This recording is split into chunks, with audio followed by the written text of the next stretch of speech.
இந்த குழந்தைங்களை ஸ்கூல்ல சேர்த்துட்டு போலாம் வந்தேன். தலைமை ஆசிரியர் பார்த்து சொல்ல வேண்டியதை சொல்லி செய்ய வேண்டியதெல்லாம் செஞ்சாச்சு. அவர் தான் இந்த கிளாஸ் விட்டுட்டு போக சொன்னாரு. இவங்க யாரும் தெரியும் நினைக்கிறேன்.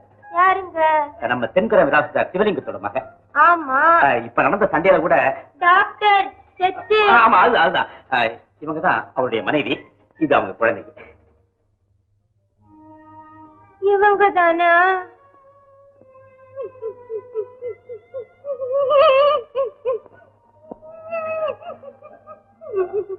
அம்மா என்ன உங்களுக்கு? எனக்கு ஒண்ணும் இல்லைங்க. அந்த பொண்ணோட தலையெழுத்து பாத்தீங்களா?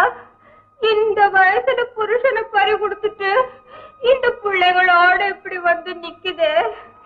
அத நினைக்கும் போது அது மனசை எப்படி எல்லாம் துடிக்கும். அம்மா அந்த பெண்ணுடைய துடிப்புக்கும் துயரத்துக்கும் மருந்து உங்களால முடிஞ்ச உதவியை அவங்களுக்கு செய்யறதுதான்.